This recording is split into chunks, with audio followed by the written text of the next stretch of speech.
scripted. I wanna quit getting used against my enemies, yeah.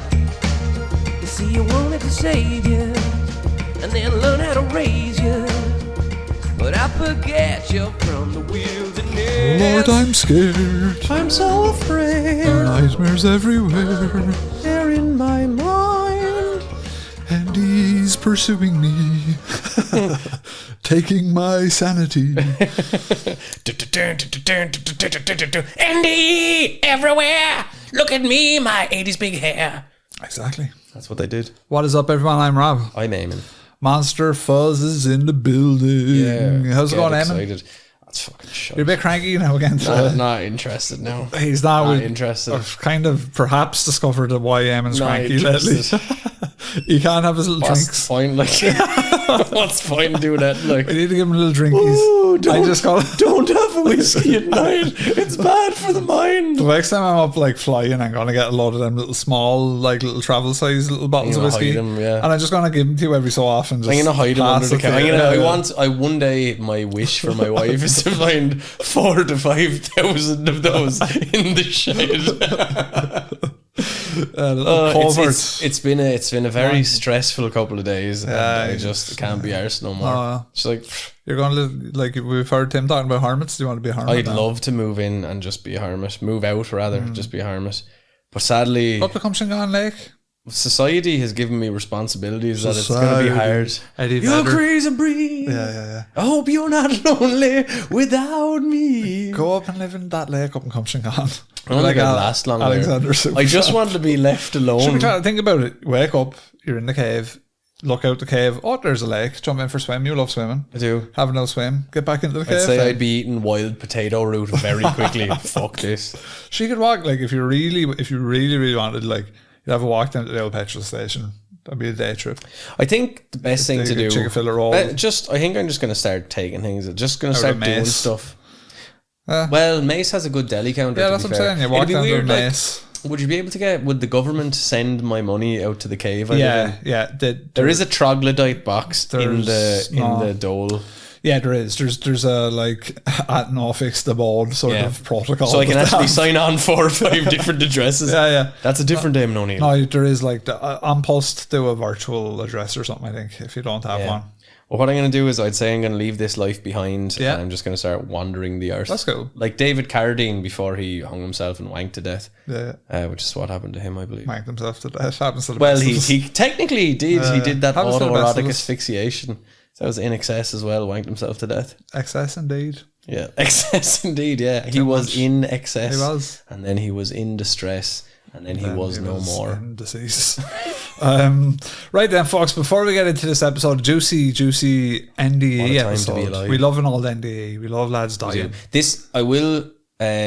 if you're not feeling great, if you're a little bit sad, NDEs usually, if you're a little bit sad, I'm not sad, I'm aggressive. Is this why you did this episode? I wanted everyone to be miserable. You think that there's something better out there when you die. If there's anything out there, it's worse again. No, this one is because I always found NDEs gave you a nice a feeling of like there's something else looking out for you there. So you wanted to take that away? I wanted to take that away from everyone. That's nice. So this is if you're not feeling like thinking there is not a benevolent God up there, this might be an episode to skip. If you don't have a flight size bottle of Jameson, just have a little sniff to soothe the nerves. Yeah. In Ireland, it's a well-known fact that many men would have suffered with nerves, and J.J. Jameson had a great cure for that. Jameson, he did. Yeah, it was pictures of Spider-Man and a wee dram of whiskey. Yeah, it was. Right then, folks, before we get into it, we're on Patreon. Head on over, check it out. Exclusive episodes will be 2 next month. Probably. Access to our Discord, probably. And also ad-free stuff, probably. Who knows? You can pay for the air if you like. You can do that. Quick reminder, check out our Instagram. Give us a follow on that. We're on all social media really, but Instagram is where you'll see the most of us. Eamon, if they've had any cryptid encounters, maybe an old NDE, maybe a weird dream or nightmare. Have you had a strange NDE? Have we appeared to you in a dream or nightmare? That's worse again. Can you imagine that? I'd take the devil's I wonder if NDE. anyone had a dream or nightmare with us in it. I know, you know what I mean. Calm down, no. But it's not set for YouTube. We're not turning into this podcast. It's not set for YouTube, or, you know what I mean? But is it? Yeah, well. Safer than what we're about to talk about. Tell you. YouTube algorithm dreams. Yeah, just being Rob descending on you from a POV is not that's worse than any through the NDE window. you could ever have. Yeah. Oh, Mr. Burns. Yeah. So yeah, do let us know. Write in masterfulspodcast@gmail.com. Check it out. Okay, man. Right. Give us a bit of an intro here. Let us know what the crack is. What was your thinking going into this, etc., etc., etc. I tell you what it was. I tell you where Right. the genesis Yes. of this came from. Right. I was listening to Dogman Encounters Yeah, Radio. as one does, yeah. Of course, shouts out. What's your man's name? Vic Cunt or something. Vic Cunt. What's his name? It's something like that. Vic Hunt. No, it's Vic Cunty or something. Vic Conte, like. Or something like that. Some I content, can't remember his right. name. But he talks like this. Wow, you saw a dog man in the wild. What was that like? That is cool. No. Of course. But a fella Class. who was on and he started talking about having a near-death experience, but it was negative. And I thought to myself, I wonder, is there many negative near-death experiences? Oh. And lo and behold, there's quite a few. So much so that we have categories, Oh, yeah. we have stories, allegories, and more's. I like that. So if anyone new is listening, we did an NDE episode. We've probably done like 2. We kind of focused on them on minifuzz for a good while, but we also did a dedicated NDE episode. So if you're into that like idea, You're better to listen to that one first, Yeah. because these ones. Now, to be fair, these NDEs, we'll get into it. Very, very rare. Very rare to have a negative it is, NDE. very rare to have even an NDE. This is it, yeah. Now, it's there's a few different types here. Some of them seem like it's just, oh, I'm really freaking out because this is a new experience, and then some of them are hellish, or some of them are void. Like, we'll get into them in more detail, but they are spooky. Yeah, a quick little summary of what an NDE is for anyone that's new to the party is basically, people have reported experiences when they have either been medically pronounced dead or are very close to that. Maybe they've had their heart stopped, they've had something happen.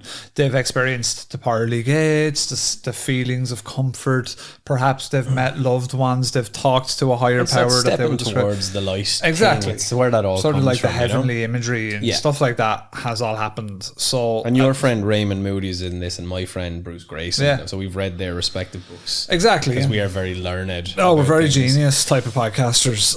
Imagine having a Handsome podcast geniuses. like this where you're like, we're going to do a story of dreams where we imagine. fornicate with the listeners, but also Yeah. nightmarish NDEs, Yeah. the seldom spoken about secret sauce of losing your sanity. It's all there. Salmonessence. So yeah, go and check them out if you're wanting the first parter to this. And Eamon, tell us a little bit. Give us an intro. So, as you said, a near-death experience takes place when a person undergoes clinical death.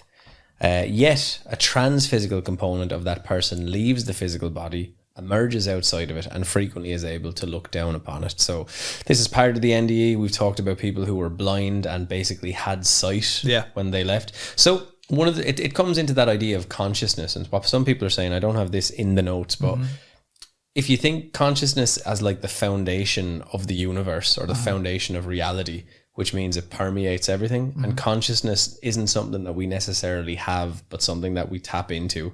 And so through death, you would sort of go into a part of nature's conscience, or Jemison. You go into nature's Jemison. So yeah, you go to nature's Jemison, which is the best Jemison. Jemison is pretty good. You can get like crested Jemison and black barrel. Oh, I have black barrel up in the But as right. it'll It's be gone literally- now. You keep an eye on that, because It's about 7 feet from you right now. 7 feet to heaven. Oh gosh. So yeah, consciousness. It's there. Why would I'm like, It's like a tractor. sometimes we want to filter our consciousness with the great God that is There's Jemison. 2 bottles up there. Powers is theirs. You don't need 2, do you? You probably don't need both bottles, do you? Well, there's actually 4 bottles. Sure, you wouldn't need all 4, right? so I'll that was weighing you down. A wee A old wee dram. dram, Robbie. A wee dram. Near-death experiences have garnered a reputation for being blissful, otherworldly adventures complete with encounters with lost loved ones and a benevolent godlike figure. It's very lovely. It is. That's not what this episode is about. So while many near-death experiences consider these close brushes with death positive, 1 to 2% report having negative near-death experiences. Few people are forthcoming about such an event. They hide, they disappear when asked for information. If an inpatient, they are likely to withdraw. They are under great stress. And actually, people think that this could be as high as 20% because they're not reported. Because if I went to hell, I wouldn't be like, lads, I'm some bad at life because I've done none of it right. True. NDEs are typically positive. Reports involving components such as feelings of peace and painlessness and an encounter with a loving white light. While aspects of negative near-death experiences are similar to positive ones, the negative ones relay a distressing experience. An article by NDE experts Nancy Evans Bush and Bruce Grayson, that's the fellow whose book I wrote, identify 3 different types of negative near-death experiences: inverse, void, and hellish. Jesus Christ, why don't you come save my life? Open my eyes. So the inverse here, let's talk a little bit about the inverse. Inverse NDEs take place when the common pleasant features of an NDE are not at all pleasant. For example, you see the white light, and that's often a source of comfort and peace. In an inverse NDE, the white light might appear threatening and bring on panic, right? So the same thing, but a different I think meaning. it's almost because you still have your personality and your sense, your sort of senses. So I think maybe I could see you and me having anxious NDEs. You know what I mean? Yeah. Rather than, or like your favorite band is Sum 41, but out of them, like come 41, drifting towards you. No. I hear you. It's interesting though that it retains the imagery. Yeah. So there's a couple of examples here. Man thrown from his horse found himself floating at treetop height, watching emergency medical technicians working over his body. No, this isn't right, he screamed. Put me back! But they did not hear him. Next, he was shooting through the darkness toward a bright light. I've shit my pants. Don't open my trousers. Flashing past shadowy people who seemed to be deceased family members waiting. He was stricken by this scenario and his inability to affect what was happening. Yeah, so that almost seems like you're trying to control. Yeah, he wasn't able for it. It's like when you're coming up on something. Yeah, do you know like when we smoke hash nowadays and we just go, it's like when you're coming up on fucking Molly or something. Yeah, and you feel it surge through your body, white knuckling the couch. Yeah, and it's not pleasant. Like I don't think anyone. But then really it's likes kind of that. like there is kind of some fucking lunatic. It's kind of. And then you're like, I love. It's kind of cool. And then you're like, oh, I love loads of stuff. Loves using all. But I even found with me there was a part of me that was just in the back of my mind going, no, you don't. Whenever you felt, because we're both cynical, awful people. It's it's artificial, but it's nice. You know, like it's nice. It's like nice being to feel drifted it towards the chase in the corner of the room. Oh, Paddy Powers! By the end of this episode, you're going to be completely out of shot of the camera. You just see my arms. The chair just slides along the floor slowly. It'd be like a haunting. So there's a woman in childbirth who felt her spirit separate from her body and fly into space at tremendous speed. Then saw a small ball of light rushing toward her. It became bigger and bigger as it came toward me.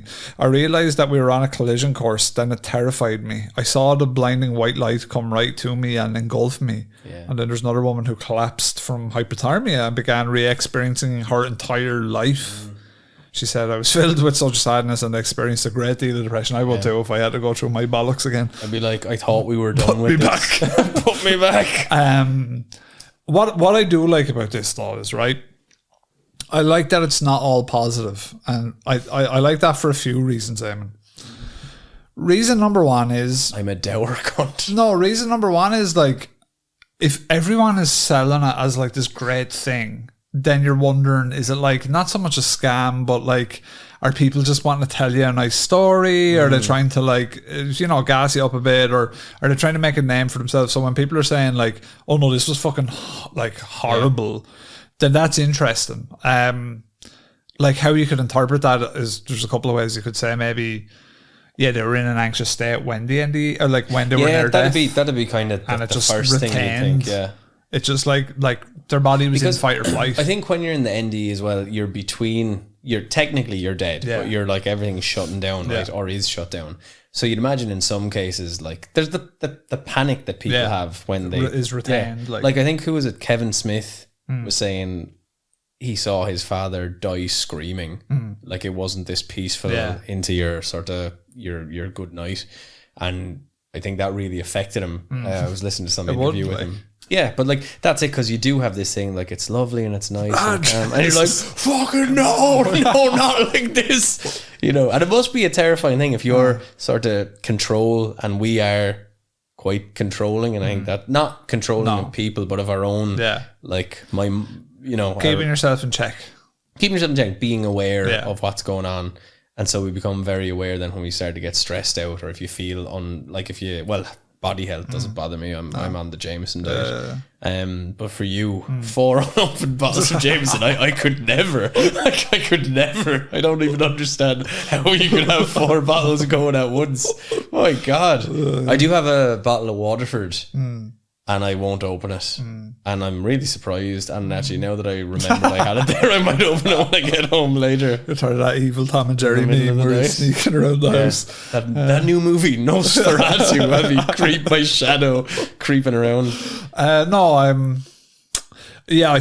think the idea of it being a negative thing is important as well, because I just think that if everyone was like, oh, it's all great, then the obvious next question is, well, where is the hellscapes? Like, because if this is insinuating almost a heaven, or what could be interpreted as some type of heaven, where is the flip side? Where's the hell? Well, this is it. And even before we get to the hell, the next one we have is the void NDE. And this arguably is worse than the last one. I'll be curious to hear your thoughts about it. Cool.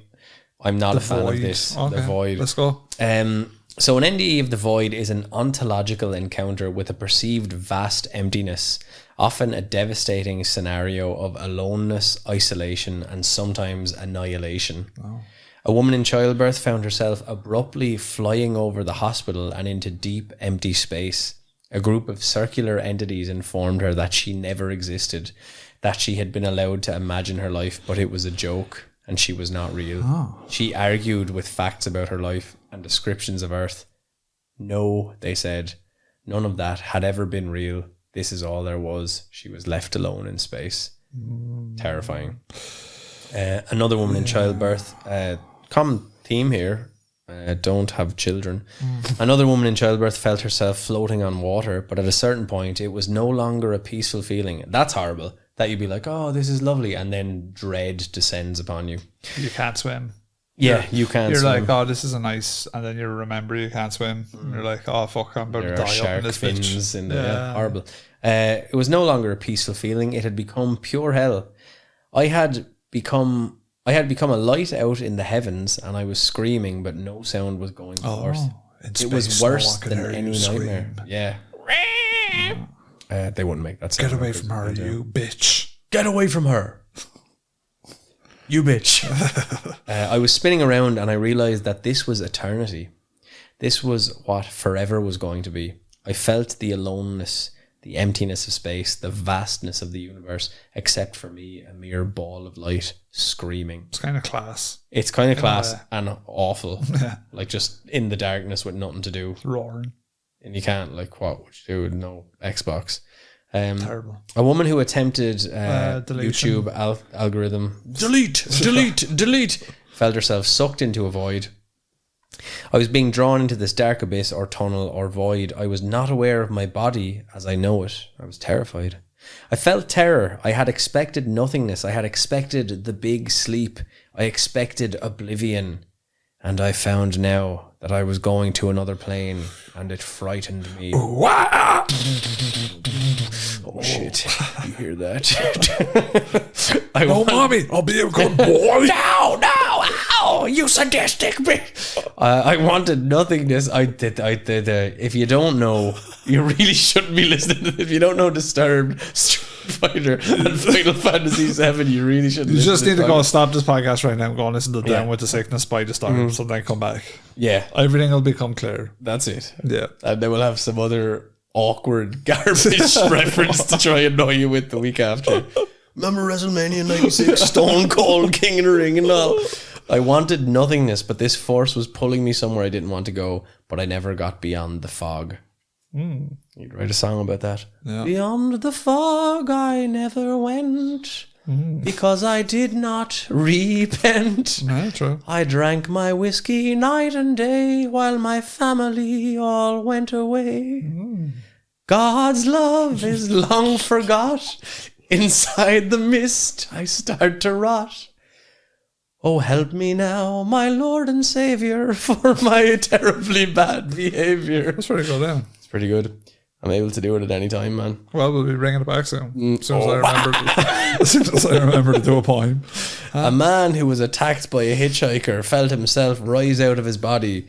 I suddenly was surrounded by total blackness, floating in nothing but black space with no up, no down, no left, no right. What seemed like an eternity went by. I fully lived it in this misery.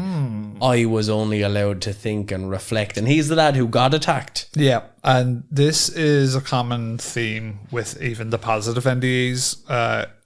There's like a period of like self-reflection on your life, and you evaluate everything you've done, and it allows reflection. And a lot of the people in NDEs talk about like some other kind of figure, being, entity, whatever you want to say, and that is going to like look back at your life and what do you think, and like you're going back, and they're almost like a sort of a judge, but they've described them as not really being menacing at the same time. Like they're judging you, but it kind of feels okay in a sense, if you know what I mean. It's just to kind of observe and how you made other people feel. Exactly. The good and the bad and all the rest of it.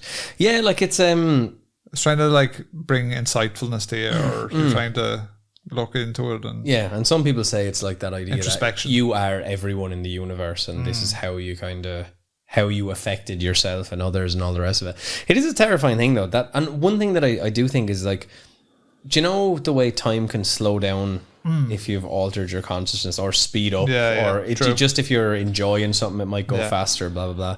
But I do wonder then, because you have no frame of reference for this time, is that why it can feel like an eternity, in that your body has no... I was thinking about this earlier. I set my alarm because I was doing something just so I'd leave the house on time to get down here. But my brain still knew when the alarm was going to go off based on, having a sense of time. But then that sense can be thwarted by a change to your consciousness. And if you're sort of between life and death, or in death, what way can your mind... How is it perceived, or... Yeah, how can you perceive time? So is it that like this feels like an eternity? Almost like that Black Mirror episode when they put him in for the weekend, but every minute is 10,000 years. Yeah. So he's there for like millions. And is that the Christmas one where they're in the cabin? No, it might be. It's the one with John Hamm from Mad Men. Don't know who he is. He's John Hamm from Mad Men. Class. Handsome John Hamm. Yeah, this is interesting stuff here though. No, it is like, I'm just looking back at it and I'm just going like, yeah, the fact that they're talking about a void and a black space is very, very interesting. And you then wonder, is space something to do with it, Eamon? Are they out in space somewhere? We're going to look into the hellish experience. Yeah, these are the sort of fire and brimstone type. Cool. Class, we loves a bit of that. So, overtly hellish experiences may be the least common type of distressing NDE. A man in heart failure, he felt himself falling into the depths of the earth.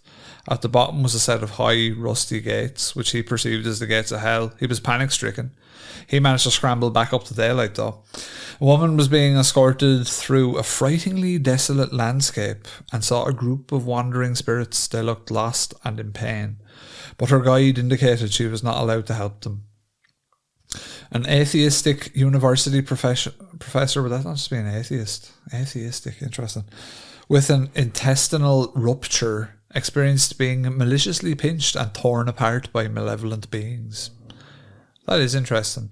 But you do wonder as well, he's aware of being an atheist, and there must be some part of the body or brain that's going like, bitch. Oh yeah, like I didn't believe in God, and if you don't believe in God, you're damned. So is there some sort of remnant, like a dream? True.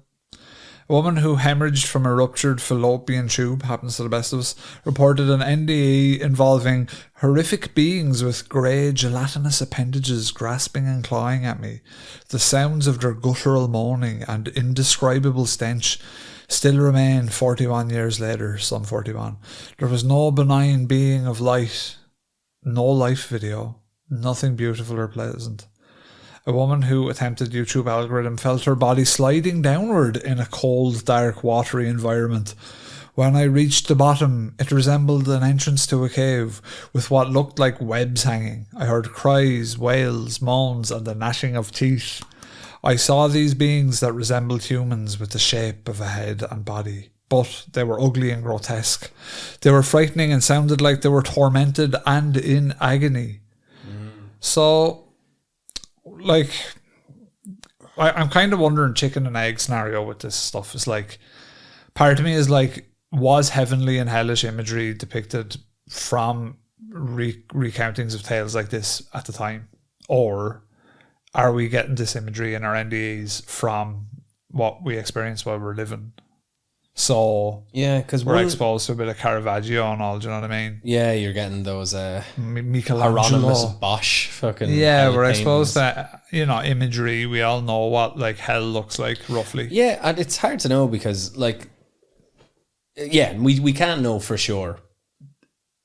We don't know these people who've given these stories, so you don't know whether they lived good lives or not. But as you'll see later, there's people who have done heinous things who have like the good NDEs. Oh yeah. So I don't know. I couldn't make sort of an assumption on what it means. Yeah, because there's lots of interpretations on like the afterlife and reaching enlightenment, and like a lot of different people have a lot of different takes on like why we're here, what we're doing when we're here, the whole spirituality of that trip, like where we go. There's actually, I think I sent you that the David Lynch clip where he's talking about it's a real nice clip actually, so I'll put together. That's the kind of Buddhist view of reincarnation. And he's basically saying like when you do enough, you enlighten, like you reach enlightenment, you're off, see you later, you leave this planet permanently. And so, yeah, like you're saying, like the fact that some awful arseholes have good NDEs isn't, maybe implies like it's not good. Yeah. Like, cause you're like, unless part of it is just you're here to experience every facet of what it's like to be alive. So maybe the last thing you experience is to be just an awful person. But like, that's the last if you've never experienced that you needed to kind of. Yeah, that's a good way of looking at it. I do like to think that perhaps, if there is an afterlife, that like almost everything here is in a sense inconsequential. Now that might mean like that might sound like I'm looking at like a get out of jail free card, but not really. Like I wonder if the different side, the other side, is that different from this, that it just seems totally inconsequential. Do you know what I mean? Like, yeah, because I don't think any of us in any altered state have felt something that was totally not this. Yeah, I mean, you can have mad stuff going on and mad experience, but you're still you. You're still a being. So to be, and I guess with this, you're still a being as well, but you're surrounded by something that's totally alien to you. Yeah, and a lot of people in NDE say like you don't really have your corporeal form. Yeah, this is it. You kind of leave the body, and you. I mean, and maybe it's just maybe there's different stages. Like I kind of thought before, potentially what you believe is going to happen to you to die when you die might just be what happens. Like there's no. It's just, it seems like, let's say there is a religious facet to it, and it's more that kind of Abrahamic, believe in God, and it's faith. And you just kind of think to yourself, like, if you just, you're spat out and you don't get into heaven if you didn't have faith, that seems sort of unreasonable. Yeah, it does. It doesn't seem like a reasonable thing. But then, who knows what are the rules to play this life by to get to the good place? Yeah, I lean toward, like, this being some, I don't know whether I'm into the simulation theory side of it, or I maybe could look at a simulation theory idea from a more spiritual thing where it's like whatever this is like a unique experience that is not our usual experience once we die. That's what I kind of feel like. I feel like there probably is. As I get older, I feel like I'm getting a bit more spiritual. I feel like there maybe is something else out there. And I feel like it's whatever it is, totally different. I suppose even if there is something else out there, it's still in essence simulation is a way of describing that, because this is a simulated reality, if you like, that we don't Yeah. go back to. I think it could even be that different that like we wouldn't recognize people that we know on this plane, and we wouldn't even maybe. It's a do you know scary what I thing, mean? like because we're, you know, give or take halfway through life. I don't know. We'll live another I'm probably more than halfway, but stem cells now. it's the Jameson. But there is like, I don't know, that there's something about it. Like even as I was doing these notes, there was an element of me that was getting the heebie-jeebies because I'm not afraid of dying. No. But I'm definitely afraid of going to hell. Yeah. Yeah. Like that's I don't want to die and then just be in fucking Constantine the movie. Like, do you know what I mean? That'd be dirt. Yeah. Hieronymus Bosch. The Experience. A big ball of naked bodies festering and mutilated. Just I'd be like, why? And like I don't think I'd even be able to take it seriously. HR eager. Loads of fucking weird like tube Mickey's chasing you Can you around imagine like you just alien. you die and you wake up and you look around and it's like just harrowing surrealist art and you're like, for fuck's sake. Living H.R. Giger paintings and everything. Yeah. Like, oh, class. Yeah, at least I suppose maybe that's a shit. You wouldn't want to be having big machines. What's the name of your man that does all the weird geometrical stuff and the stairs and things like that? What's his name? Oh, Dali. No, not Dali. Picasso. No, he's not one of the like Not one of the big guys. guys. Well, he is famous. Oh, Escher. Yeah, MC Escher. Is it? No, Yeah, not MC MC. Escher, Is yeah. it MC Escher? Yeah. Yeah, I think so. Lundy MC Escher. Yeah, because I think there is actually an MC Escher rapper as a joke. I'm not sure though. But anyway, like you're stuck in an Escher drawing. Just stuck walking up a stairs in different angles. Like you just be like, why? And the thing is, like, as I'm saying this, I feel a tinge of dread because I'm like, I don't want. I want there to be nothing. Yeah, like there was or before I was class. born. There was nothing. Don't remember it. Thanks very much. Or like an experience that's cool. Yeah. Or something that you learn from. I don't want to go to demon hell. Yeah. Because you said, oh, wow, one time too many, and it broke the threshold for demonic music references.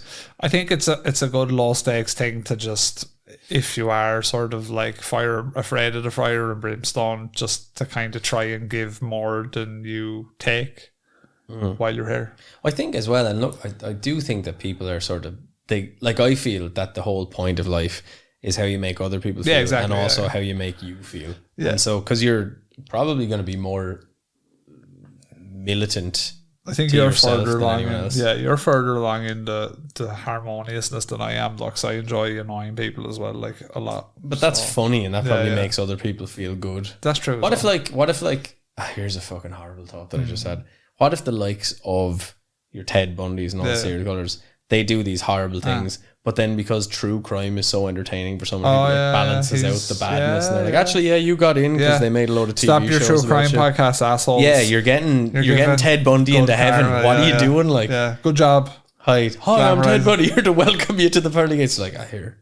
What's the name? The one that does the Irish bunch, quite good. Which one? Nicola Tallant. Good job, Nicola Tallant. Nicola Tallant.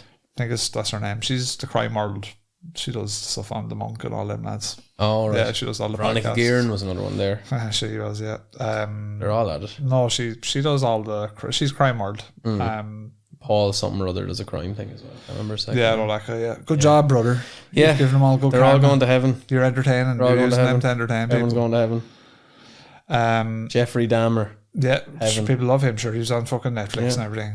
John Ryan Gacy in the great. clown suit there, blowing up balloons rather, as soon as you get to heaven. That better not be the case, like. No. And now that I've said that, is that going to go into the recesses of my mind and it's stored there for when I have my NDE? Then you wonder as well, like the likes of lads, like we mentioned him on the mini-fulls there, Ted Kaczynski, like someone who's obviously insane, but a part of the reason he's insane is because of something other people inflicted on him. And then also his righteousness, it was partly like his motivation in some cases. There was elements Made sense. that you could, yeah, absolutely. It's same as your man who killed the CEO. Yeah. So, and there can be two so things. So then you're real looking at it ones. like, because like, you know, if you went back and you looked at like the Knights Crusaders, like the Templars and all them motherfuckers, they were killing for religion. Sure, what about before Like the the New Crusades. Testament? What if you're talking about like the Torah and stuff and it's like the Old Testament and they're just like, Well, it's, righteousness, kill a lot of everyone. righteousness. And then it's like Jesus comes down and he's like, whoa, what the fuck is everyone doing here? And then he's sort of like turn the other cheek, be compassionate. Yeah. So is it just at that point that they were like, oh yeah, no, you can't get in? Yeah, because that's a good question. So like like the Luigi guy is actually a really good it's a really good person to use, because so we can all agree with the ideology, but also the target that he killed would have caused a lot of suffering. Yeah. So then you've got the suffering of one versus the suffering of many, and which weighs up worse or better? I think part of it is that killing him won't stop the suffering. No, They'll just get a new CEO. But which weighs up as worse or better? That's what I'm saying. Like, No, it's a fair point. If you're to look at them from a morality standpoint, does the amount of lessons we've learned from Hitler to not have stuff like that happen outweigh what he did in terms of the good it helped produce afterwards? And again, like, these are very binary things we're talking about. Yeah, but it's much interesting. more complicated. It's like little thought exercises. But it is. Someone said once to me, they were like, "Well, yeah, like Hitler didn't do anything wrong because he didn't feel that he did." We're going there, are we? There's some white nationalist meeting I was at recently. You've been watching too much Elon. My heart goes out. Remember when Celine Dion did the Roman salute when she just sang that song? No, but he said because Hitler's intention was and it's I don't think Hitler's intention was that. I don't think Hitler's a good example. Well, he's a good example of, you would say, like, well, he didn't think what he was doing was wrong. But then most people probably don't think what they're doing was wrong, and it allows them to do heinous acts. Well, so the ideology allows you to do horrible things. The reason Luigi's a better example is because we can all agree with what he's saying for the most part. But what I'm saying, like, I'm thinking even, like, if you go back like 200 years and you have a figure of that time, 300, 400 years, like, a figure of that time with the importance and the influence of that CEO who was doing stuff that was as immoral as what this guy is doing in this day and age, and then you have a character who kills him. Like a Robin Hood type character. Hood type character. I think it's even less Robin Hoody. I think it's actually more just like, oh yeah, that had to be done. Yeah. I think the main thing now is that these things don't actually change anything now. But the other part is, like, our societies are geared. Our societies are very good in some ways and very evil in other ways. Societies almost mimic what we are. Mm-hmm. You know, there's degrees of separation as well. Like this, if you think about this guy, I don't know what he was like as a person, but he might have just been a really good CEO who was tasked with doing something. He was at the top, but he wasn't doing a lot of the things that caused these people to. Yeah. Because then the other thing I think it's like, you know, like all of these decisions are faceless. And if you want to go back to the man with the mustache, his decisions were all very faceless, but because they were so faceless, they were just people were numbers. He didn't care, and it was whatever. And you know, no one should die over that. Like that CEO shouldn't have died because of this. But I think at times, like, these people don't really know and can't really grasp the magnitude and the weight of what they're doing to people. So it's almost like and you need maybe they should. Maybe they should realize. I think the problem is the problem. Like, you can't fuck around with people like this. The problem is we can't sort of make exceptions for behavior like that. But to your point, without sort of massive dramatic examples, do things change? And that's not to advocate for them. It's to try and hold two separate arguments at the same time and just consider them. I think the thing with ideology that's interesting. Now, this lad looks like he had a lot of like, I would get it if I was in his situation. I'd probably feel like shooting a CEO as well. Well, if I was in like chronic fucking fucked up pain, and I didn't his mother have awful I had done all the right things to like ensure that I'm looked after, and now you're still not in a system, by the way, which is fucked anyway. Absolutely, and then they turn around and go, no, actually we're not doing that. Then there's a sense of justice behind it, you know. There is totally a sense of justice. It's almost like the Punisher. We love the Punisher, but we wouldn't ourselves go out shooting a load of criminals. But we kind of go, I kind of see what he's doing there. I'm not. No, you're not advocating it, but you're trying to and it is understandable. It's understandable. You know? I don't think it's right, but it's understandable for sure. Yeah, but then to your point as well, with you had the right foresight, if you knew doing that would totally revive the healthcare system and make sure that 10,000 people didn't die, then you're left with that argument: is this one life worth 10,000 sort of vicarious through the changes to the system that then are kept alive? Well, and we can't. I think that's the thing about human life. We can't. It's very hard to say one person is better than another person, whether you're rich or you're poor. None of that really matters, because beings are just beings. We can't go against one another or be worth more or less. Yeah. And it doesn't really, like, the universe doesn't care whether we make money or not. To be fair, like, most sort of sweeping changes and radical movements in human history have been down to the death of one individual and usually an assassination of some sort. Yeah. And usually the opposite way, where you would see the assassin as the bad person who killed the person trying to advocate for change, which then drove the change. So it's bizarre. Like well, it's not bizarre. If you look through, most of the stuff. But anyway, we digress. So you're on to this one. Wake Up Young Man here, yes? I was just listening to Mad Season, so I put that in there. There you go. So according to a study on the after effects of near-death experiences, they often inspire psychological well-being and self-worth. Unfortunately, with the distressing near-death experiences, you're looking at post-traumatic stress disorder. Another study published in the journal Consciousness and Cognition found the changes in personal beliefs can be sudden and disorienting, and feelings of anger, depression, and estrangement from family and friends have been reported. Just as there are 3 types of negative near-death experiences, Bush and Grayson identified 3 different responses to negative NDEs, and they define these responses as one, and I think we may have covered this in the previous episode, I can't remember, but it's the turnaround, like I needed that. Right. So it's a classic response to profound spiritual experience. It's kind of conversion, not necessarily changing one's religion, but in the original sense of the Latin convertere, meaning to turn around. The terrifying NDE is interpreted as a warning about unwise or wrong behaviours and to turn one's life around. So one person said, I was being shown that I had to shape up or ship out, one or the other.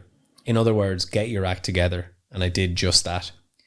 Movement towards a dogmatic religious community is common in this group. So that's kind of interesting, because in that group where you have the spooky NDE, you go and find religion. Whereas a lot of people who are religious and have the positive NDE, not that they turn away from religion, but they're spiritual, but they realize they don't need to follow the practice of Catholicism or whatever their religion might be. So it's an interesting inversion there.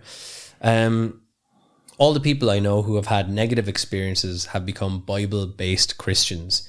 They might express it in various sects, but they all feel that they have come back from an awful situation and have a second chance. And if the idea is to have faith to be saved, you would go lean. Because if you thought that was what was going to get you to heaven, you would lean into it fully. You would do whatever, for sure. I don't think anyone would argue with the idea that if we as humans knew definitively that there was a heaven or hell, I think that would change a lot of people's behaviour if there was a definitive... Well, if you knew that there was no getting away with it. Like, I wonder how many crimes are committed by people going... Shit would change so quickly. Yeah. Because even if you didn't want to, you would... And then faith would be gone. And there wouldn't be belief. There would just be, this is the truth. Yeah, like, to be idealistic about the whole thing, like, but, you know, I really do think that if people categorically knew of an afterlife existing, it would literally be just a whole radical change throughout the world for everyone. I think one of the sad things that there'd be still gee bags acting the bollocks, but still, because humans are always going to act the bollocks no matter what. But you'd have a lot more discipline. Well, a lot of people would just start looking out properly for other people. I think there'd be a lot more fairness and equity, and and then you might have people who use it in an absolutist way who will be saved because which is kind of what would have happened previously. But one of the things that gets me about this is it kind of leads me towards believing that this is just the embers of a dying brain. All right. Now that this is coming in, if there was a universal thing, I think I might be a bit more... Really? Yeah. Oh. Because the other NDEs, I felt much more kind of, oh, great, there's like something else there and we go But why don't you think that this is just hell then? Because I think that if these people are having these situations without knowing about these people, if they were, let's say, as good as other people and there was no reason for them to feel this way, then it might just be that you have a more anxious brain, you're more persecutory. Yeah. And so you would kind of say, like, I have this feeling of not being good enough for like heaven and stuff like that. It's just like I think it's a leftover Catholic shit. If that makes sense. I am good enough. Let me. You'll be flying. Yeah. Let me in, Jesus. I sound like you wouldn't even have to say let me in. You just be like, I have arrived. We'd get on well, like. I think you would. Yeah, I go up and he'd be like, Rob, I forgive you for all of your stuff. I'm like, yeah, grand, Jesus. I knew you would. Yeah. I knew you would, man. I know your sound. It sort of seems so the beggars believe. I had faith that you would, Jesus. Well, this as, is it. As it happens, you know. Yeah, and if you have faith, you'll be flying. No, I think, do you know what? I think to counteract your sort of upset view there, I don't know whether the data is good enough for us to That's definitively... very true. You can't definitively say. And I think there's other explanations for those sensations that we can kind of talk about. And one, I think, is like, yeah, the anxiety thing is like, well, that could be one of many things. It could be, I haven't had long enough to die to get to the place. Yeah, like I'm maybe like you're still in control. Yeah, I'm 25% more alive than the other people who had NDEs. Yeah, you know, and my natural response is fear. Yeah. Like I'm still totally. I've still got it's all it's all possible. The other is like maybe if we're talking about some kind of recurrent thing or a reincarnation or something that like, we have to go down to this other hellish kind of experience for a while, or maybe some of these people are bad people and they have done bad things. That's true as well. And I think the idea is like eternity in hell seems like no matter what you've done, it's a fairly hefty price to pay. The other thing is interpretation of their experiences, i.e. how are they interpreting what has happened to them? Like this whole, I was left in space. It's like, well, is that going to be forever? You don't know. Like, you don't know because you came back. Like, you're telling the story. This is it. So I think it's that fear response or dread. And as it's saying here, fear may remain a powerful influence, but a strict theology may offer a way out. So that's it. It's like when we're talking to Tim about the book, and we talked about when someone gets cancer and you go, oh, they were a smoker. And like, I don't smoke, I should be fine. It's like I'm good, don't worry about me. So the atheistic professor above, who experienced being maliciously pinched, then torn apart by malevolent beings, left his university and attended seminary. So again, all these sort of things. We have people who said, I've stopped drugs, moved back to Florida, and now I'm in Bible college. I used to have a casual attitude towards death, but now I actually fear it more. Again, this is inverse to people who have the positive NDEs. They don't fear death anymore. So yes, it was a warning. I was permitted another chance to change my behavior on earth. I've gotten my fear of death and given it to the scriptures. Since then, I have dedicated my life to the Most High God, Jehovah, and spend 60 hours a month speaking and teaching about the creator of heaven and earth and all living creatures. I'm not worried now about when I die, because now I know that God has promised us something far more. Class. Maybe. Grand Jeebus. This is it. And then the next one is reductionism, which I think was probably what I was doing there, where I'm saying it's only the dying embers of a brain. Yeah.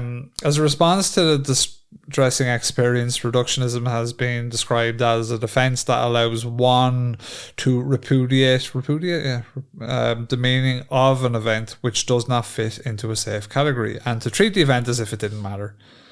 A woman whose anaphylactic reaction precipitated an NDE with both loving and frightening elements concluded, there are actual rational explanations for what I explained. Yeah, the brain's under stress, it releases natural opiates to stop pain and fear, lack of oxygen disrupts the normal activity of the visual cortex, too much neural activity in the dying brain causes stripes of activity. Our eyes, even closed, interpret those stripes of activity as the sensation of moving forward in a tunnel.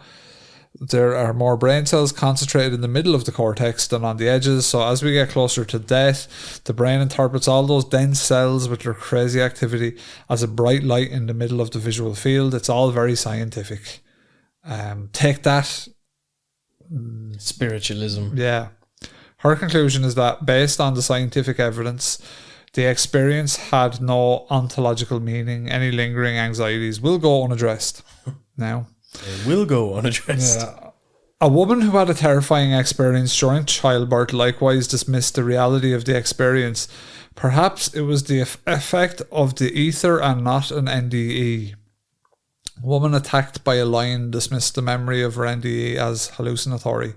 I often wonder if, in the shock of the attack, my mind played tricks on me, and that I may have just been unconscious and my brain was deprived of oxygen. A man who had for many years spoken publicly about his radiant NDE had a second experience in which he felt attacked by gigantic, sinister, threatening geometric forms. Nice. Stop triangles, please. Oh no, it's a dodecahedron. Tetrahedron, no. Parallelogram, please stop it. Leaving him with a deep-seated pessimism and terror of dying. Isn't that really messed up? Imagine, but they just throwing consider that. trundle wheels out the windows and everything. But just Get consider out of that there. for a second. You have an NDE, you have this beautiful, blissful sort of life after life affirming event. Then you have another one, and as you're going out, you're going, triangles. you're attacked by a geometry set. Like, how fucking shit is that? Geometry wars. He concluded that his second NDE was a drug reaction. This But the may first have been one was totally appropriate. true, yeah. But that's interesting because a lot of people, when they have DMT, like report like geometric patterns, and so it like, could be that, like all the crossing walls over. can be like And geometric. people can have terrifying. Like, I heard about a guy who had a salvia experience where the devil was in his cellar, and he was like, "You're going to hell." And he took him forever to get over it. Like, sure. Some lads got lost in sauce and never come back. Like, some lads in Wexford are just still fucking mad as a bag of spiders. Like, one of the lads. Yeah, one of them. Lads.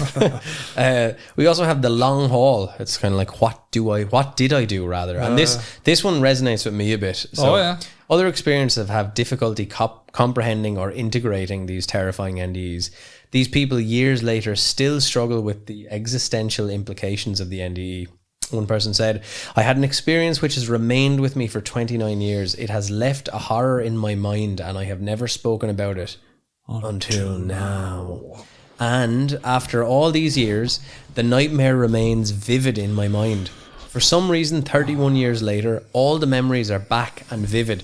It's like living it all over again. And I don't want to. I thought I had it all resolved and in its place, but I'm having a really bad time trying to put it away this time. For the next 50 years, I would try to repress the memory of the black, threatening experience because it felt so real it continued to be frightening no matter how old I got. I've been married for 33 years and I do not discuss the experience with my husband, yet it is as clear to me today as it was when it happened. Additionally, I just buried the whole thing as deeply as possible, got very busy in civic affairs, politics. It seems pretty clear to me now, though, the specifics aren't in place, that there's some core issue that still needs dealing with. I see this vision as flashbacks constantly. I cannot get this out of my head. I still see it in my mind from my own eyes. It has been 2 years, yet I have never talked about it. My husband does not even know I want to put this behind me, but I am unable. So this group is often articulate people haunted by the existential dimension of their NDEs, searching for a cognitively and emotionally grounding explanation. They find a literal reading of the event intellectually unacceptable, but reductionist explanations only assign a cause without addressing any meaning. They struggle to make sense of the distressing NDE without destroying them and their trust in the workings of the world and in its processes. More than others, these experiences enter psychotherapy, some for many years, though without data this may indicate nothing other than openness and financial means. Too often, physicians prescribe medications to mask questioning and dismiss the NDE as fanciful or pathological. Therapists will not address the matter or leave the client feeling blamed or romanticized spiritually and cannot deal with its dark side. And clergy have no idea what to say or reject the experience outright. The religious element of their NDE is often an absence. I was filled with a sense of absolute terror and of being past the help of anyone, even God. SOS. Save me. Hold my breath as I wish for dear. Oh, please, God, help me. Help me, baby. I looked around me, consciously searching for God or some other angelic creature, but I was alone. I expected the Lord to be there, but he wasn't. I called on God and he wasn't there. Where are you, Jesus? That's what scared me. I have forgiven you, Jesus. Overwhelmingly, their questions include some variant of, what did I do to deserve this? Or what are the rules if the rules I lived by don't work? Stupid bitch. Idiot. What are the rules, stupid bitch? You don't know nothing about But that's rules. the thing. So if you're living as a good person and you're like following all the right things, doing the right thing, and then this is just your brain firing out some madness, it must be a horrible experience. Well, here's something for you. Like, if it's like, you know, you're going to heaven or blah, blah, blah. But it's like, if the experience post-death is that abstract and removed from life here, why does life here even matter in the first place? Well, this is it. Do you know what I mean? Like, Yeah. No, you're absolutely right. If you're a fucking ball of energy, right, with no limbs, why would God want to be Yeah, like, why I want would to see you- if this ball of energy goes here or goes here? Yeah, and it's like a fucking shaved ape. As you're saying that, I just imagine like the simulation breaking down around you, and it's like, you have cleared the game, and we get beamed up. It's absolutely right though. One thing that a guy I used to work with landscaping years ago told me, I said the only reason we exist is because the only thing that the universe couldn't do was experience itself. Yeah, true. So it creates all of us as a way of So anything that's conscious, and if sort of what Rupert Sheldrake's idea that panpsychism, so everything is conscious. Yeah. If that's the case, then maybe that's how the universe experiences what it's like to be a chair, a camera. True. You know, or if consciousness is, like we said earlier, that foundational level of existence or reality. I don't know. Maybe that's part of it.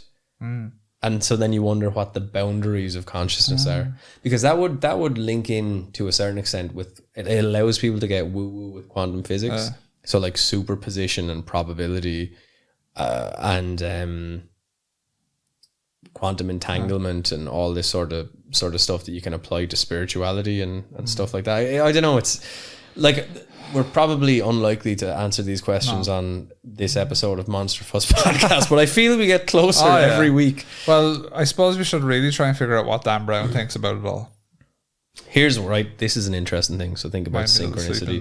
I know I have them here. Sometimes when you open a book on a random page, so we're read opening the first line. Demons. We're opening it on a random page. We're going to read what comes out, and it may just. We speak should to know this what Dan moment. Brown. Yep, go for it. What is there anything for it? But they're the only sculptures here. Does that mean that we are merely the sculptures? Dan Brown. We aren't the living things. Man about Dan town. Brown, best-selling author of the Da Vinci Code.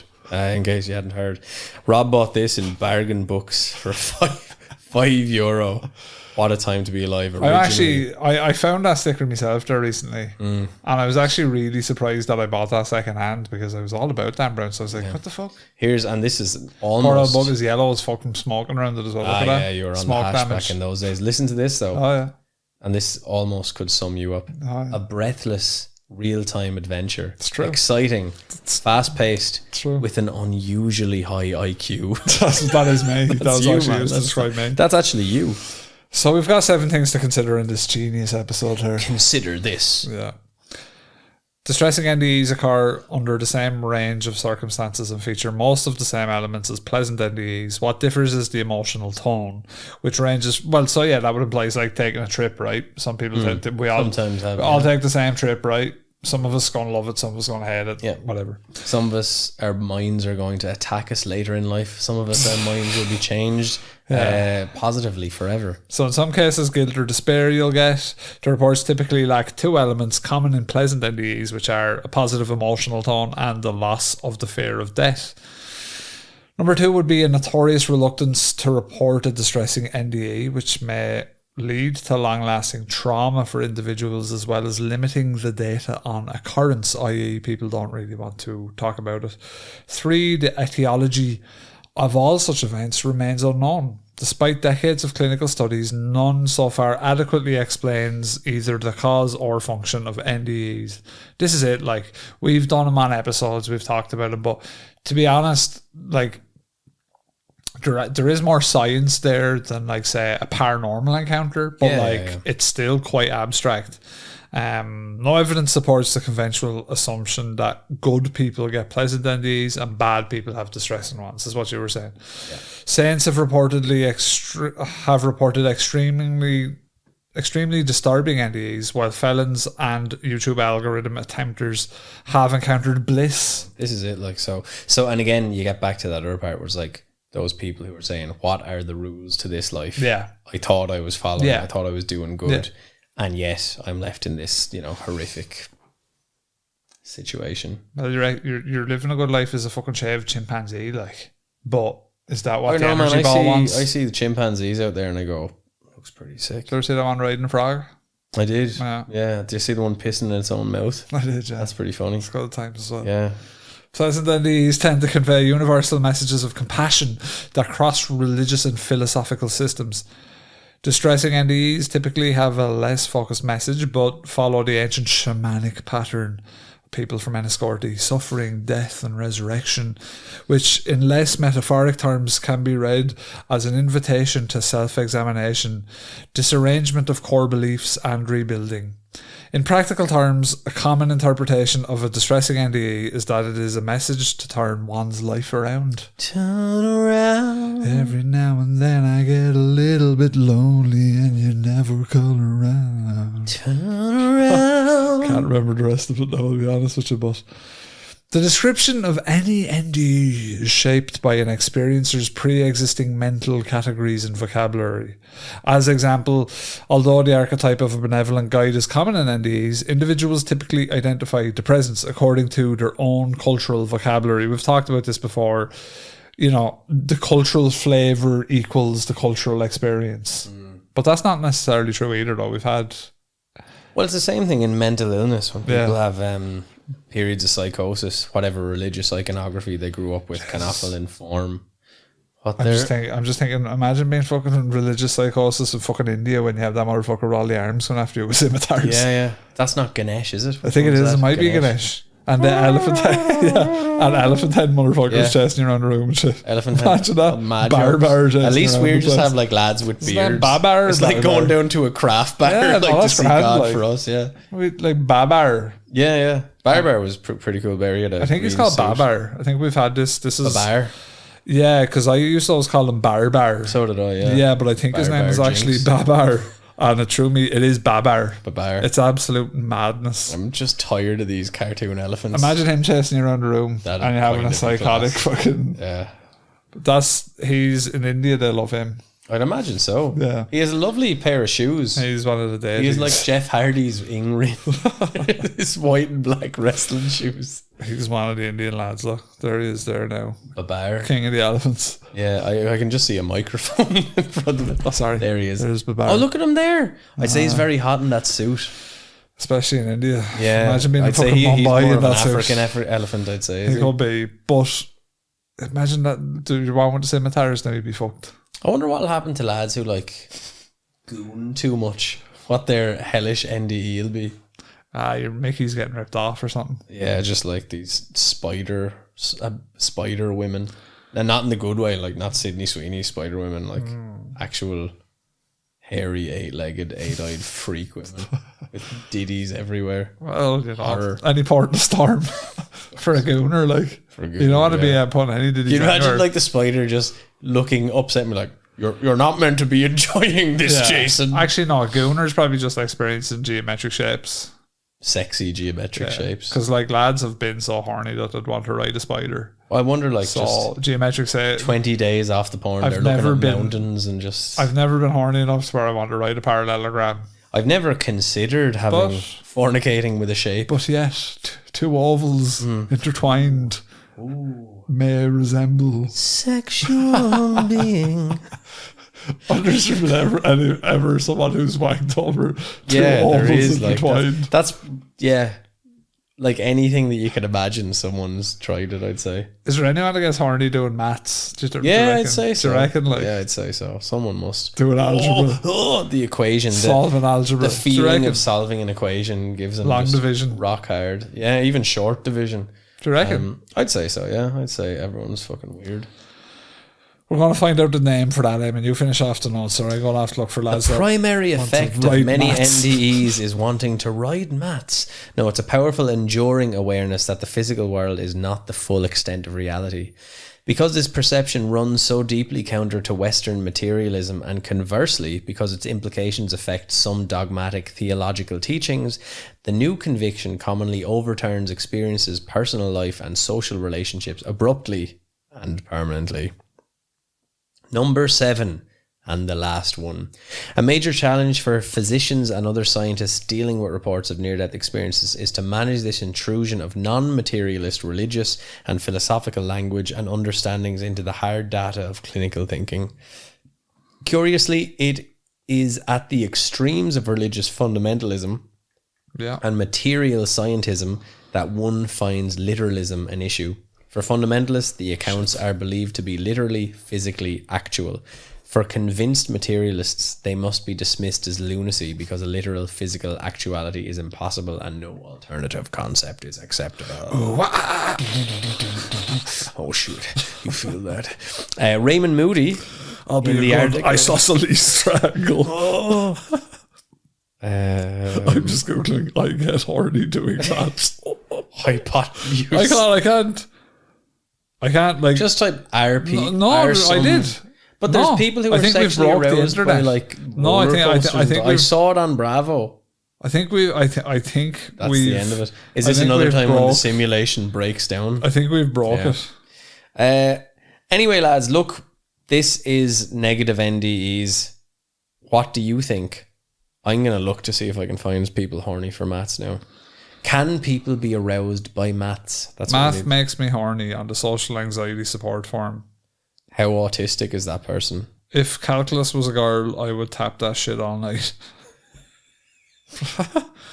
Algebra, square root, factorials, geometry, triangles, quadratic equations, compound interest, hypotenuse derivatives. Oh, compound interest. Are you erect now?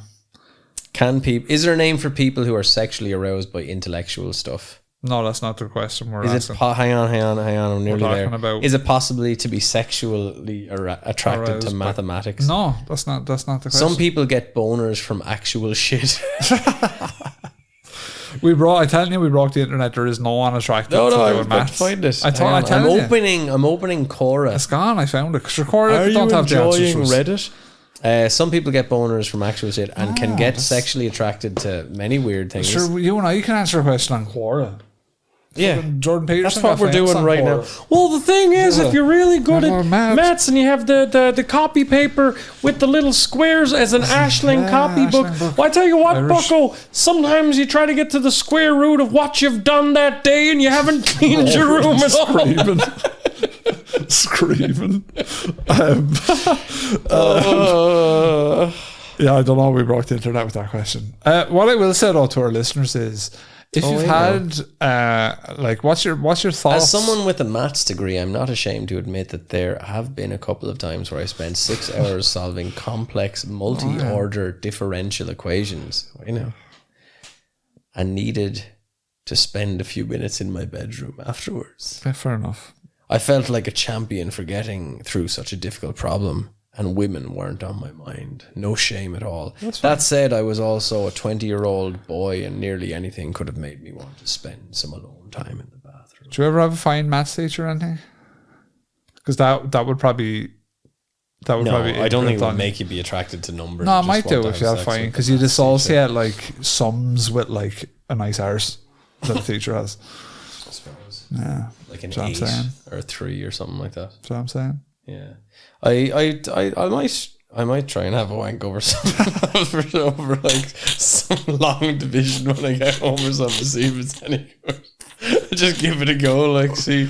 Oh, actually, Rob, this is quite good. What you can do is download a JPEG of a long division. Do you remember? No, hang on. I'm giving you you're telling me how to wank over maths. Yeah, go on. And then download a picture of a minge or an arse or something, right? Have the two of them. And see load both of them into Photoshop, right? And overlay the long division over the pornographic picture. And teach yourself to... And reduce the opacity of the top layer so it's kind of see-through. You can kind of see. You can see long division and then you can also see...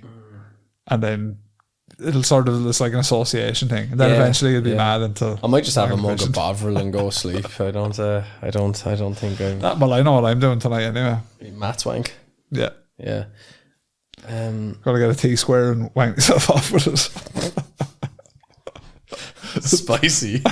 Take me and make you to a T-square. It's a bit Fred. You'd have fun. Actually, do you know what would be a fun game? You get two lads and you tape T-squares to both of these and you have a fight. Well, of course, yeah. T-square Mickey fight. Yeah, that'd be good. So, on a more serious note, I don't know if we're getting back to more serious notes now. No, I'm just want to say that if anyone listening, what's their take on it? Like, do they think that, you know, is this NDEs are good or bad? Right, I thought we were going to talk about do they think that NDEs are a thing or not? And write in, let us know. We'll put it up on Minifills. We'd be curious to hear. Do you have anything you'd like to add before we get out of here about NDEs and all that hellish stuff, and then Monterey maths? I'm gonna go home. I'm gonna open a maths book and I'm gonna NDEs. These nuts. No, like I don't know, man. It's food for thought, or maths for the mind. Maths for the minge. It is maths for the mind. I don't know, man. What's the point? Like, I think we got a negative review one time for saying minge on the podcast.